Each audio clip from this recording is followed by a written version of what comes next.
Manhero akanaka mhuri yeZimbabwe. Regai tikugamuchirei manhero akanaka ano patinokupai ma-updates ane chekuita nerevolution. Mwari wamasimba ose ngaarambe achikupai rudo uye akusimbisei. Tinoda kutenda nekuti the revolution is in the good hands. Yes, of course, we have got the attacks dzatinadzo to the revolution, but believe us, everything will be in order. Ichocho ndo chokwadi chatinokuudzai. Revolution is in the safe hands.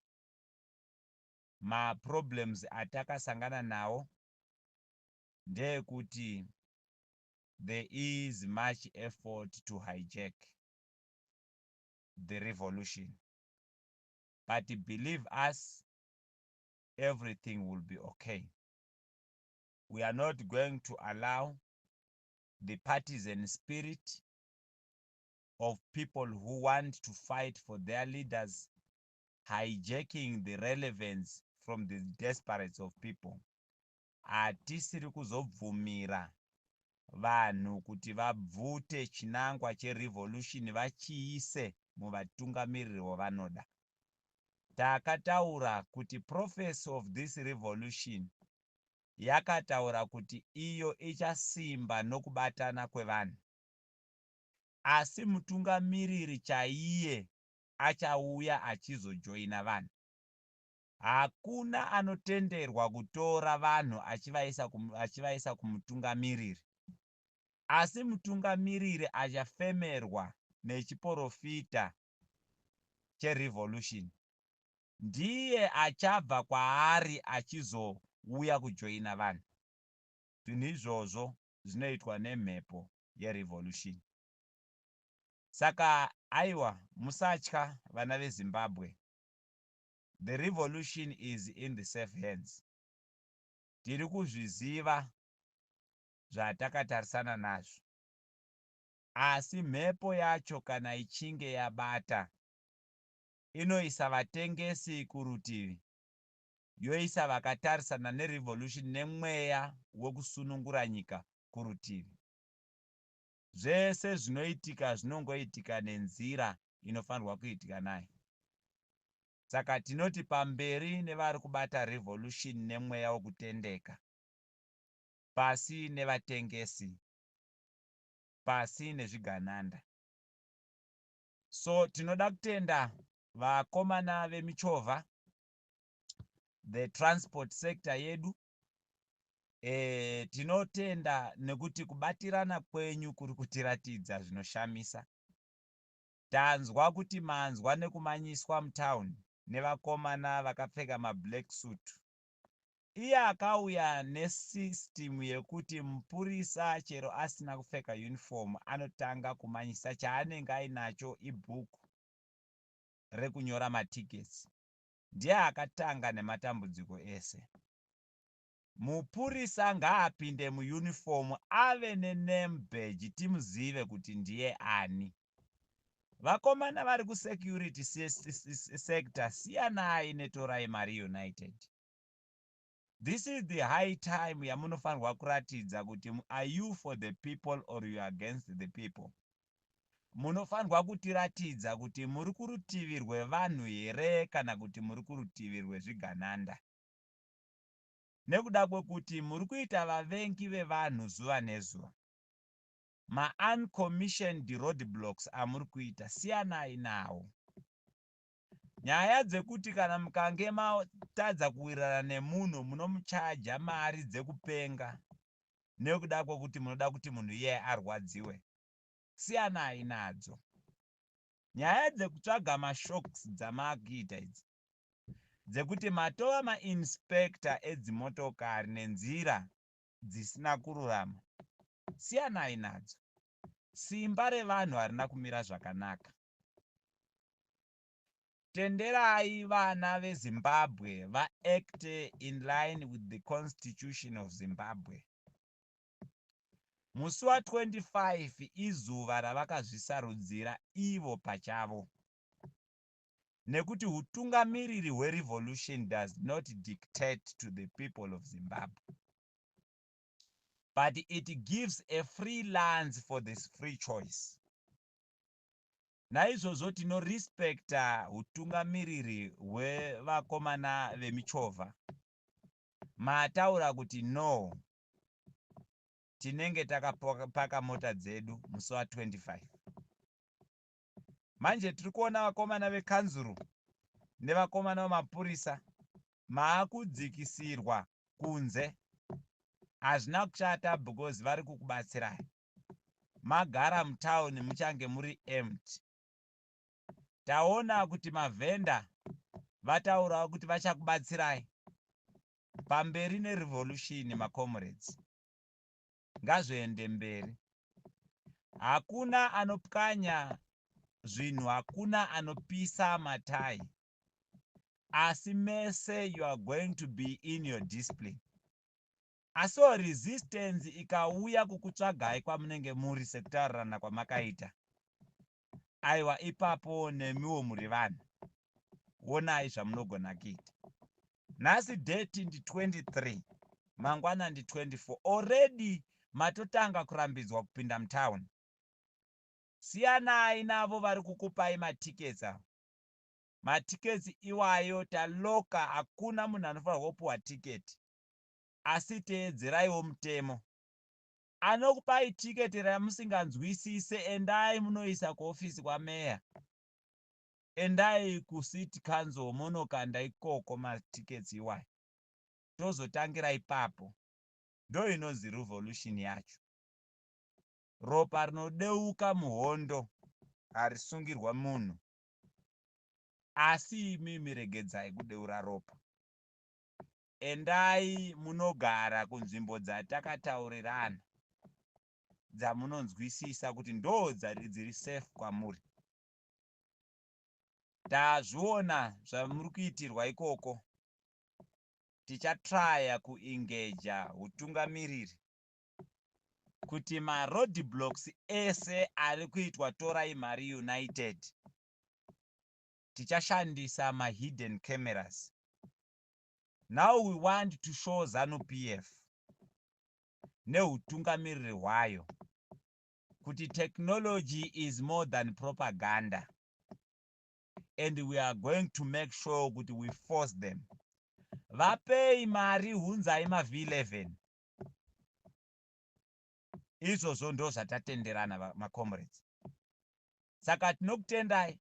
Ndo saka tichiti revolution inopushwa neutungamiriri hwakabatana nevanhu paground, pasi neunyengeri.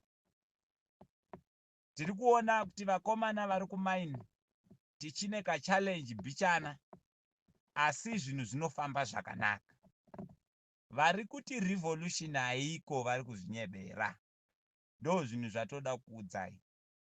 We are in the dynamics of politics, and we are going to totally change the people of Zimbabwe to know exactly what is in their capacity. Izvozvo ndo zvatichaita.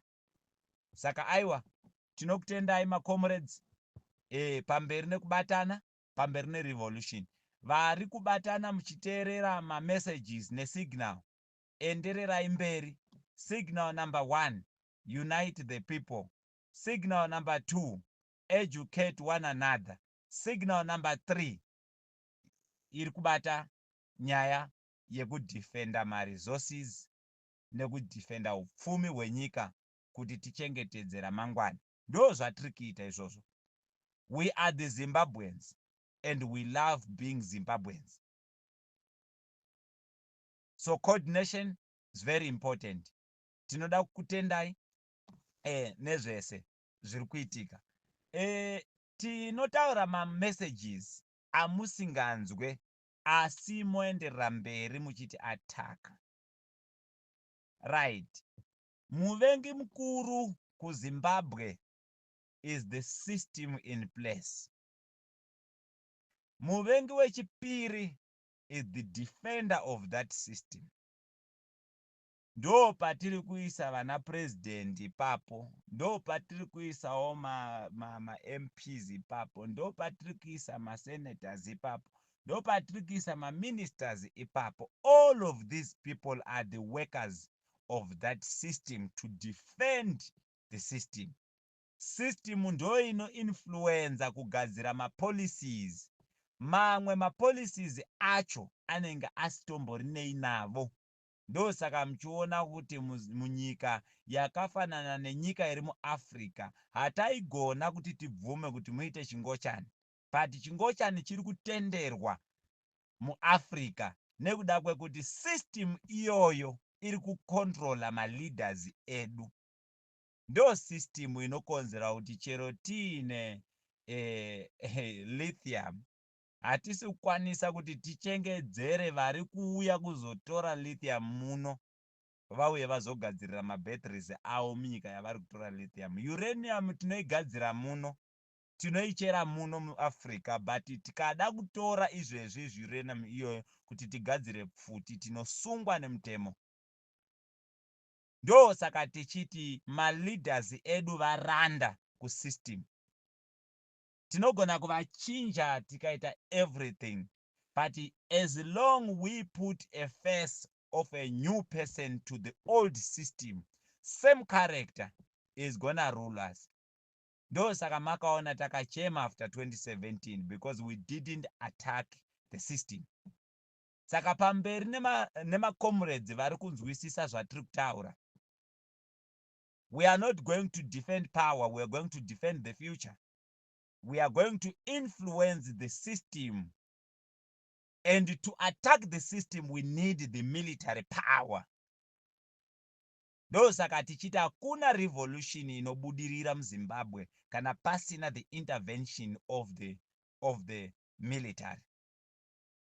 Masoja edu cabbage ravari kudya kuma barracks, it is because of the system. Mapurisa edu zvigamba zvavanopfeka, it is because of the system.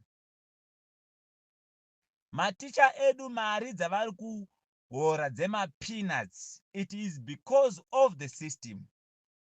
Zvipatara zvedu zviri kushayiwa mishonga nema-ambulance, it is because of the system. That system is controlled somewhere. Ndo saka makanzwa ndakataura kuti we need also to rescue our leaders from the influence yema-colonial obligations, which does not allow them also to take political decisions dzinoseva vanhu. System iyoyo inobvumira chimbavha nekuda kwokuti inosimudzira vashoma. Vashoma ivavo vanenge vachishanda. Ndakaisa pano message ndikati, tell me who brings the money in the briefcase in Zimbabwe. Kuita kuti bengi rinoita mari shoma kupfuura munhu anogara kuMbare. Mari iyoyo inouya iri briefcase. Who brings the money? Ari kuuya nemari ndiye the part of the equation. Chii chaanobenefita? Anobenefita our natural resources. So tinema national transactions which are being done in the individual pockets. But ari kuuya ndiye muvengi mukuru ane system iyoyo. Vamwe vese vamakuona vachimanya vafana vadiki vari kumanyira mukuru ari kumberi. Mugoshayiwa kuona kuti munhu anoita tour yekuvhizitira ma heads of state eAfrica yese. Ugoshaya kuti ko zviri kuconnecta papi. The owner of the system is the one running the continent. Saka nyaya dzekuataka vanhu enderai mberi nadzo, but it is only the battle of power and control. The colonial obligations in the system is going to give you the very same character to different people who are running the governance system of a country. Saka tiri kuti pamberi nemental decolonization, pasi nezvigananda, system iyoyo yakatanga pakange pari macomrades kuhondo. Endai munovabvunza vachakuudzai kuti pasi nezvigananda chanting of that slogan yaiuraisa. So zvinonzi doro rinoshata mukuambwa. Muri kuiona nyaya yacho iyi. Saka hatidi temporal solution to the permanent problems. Irwai nesu vanoda kurwa nesu, but tichafa tine chokwadi. Pamberi nokubatana, pamberi nokusunungura nyika, pamberi nokuaffecta system, pasi nezvigananda. Ndo zvatiri kutaura. Isusu, we need to build a generational inheritance. Kwete kuti ngandibvisa ripo abve neari kudya naye neni ndipindewo. Mweya iwoyo hausiwo kusunungura nyika. Ndo uri kukonzera kuti vanhu vanorwa vari kunze kwenyika nekuda kwokuti vari kurwira mutungamiriri wavo kuti apinde. System iyoyo ndo system yakakonzera kuti patange taakuda kuita a move to the economic control yatakatadza tichitora the political power, we had to find ourselves in system iyoyo ndo yakakonzera kuti patakaita a move kuti titore the economic control tigone kushanda nayo on the political control yatiinayo. We found ourselves on the political and economic sabotage. And the doctrine of the regime change agenda was preached to us to effect an alternative which does not have history to counter political obligations and the colonial obligations. Tiri kuti pasi nepuppetry government, pamberi nokubatana, pamberi nehurumende yegutsa ruzhinji, pasi nezvigananda. Moswera zvakanaka macomrades.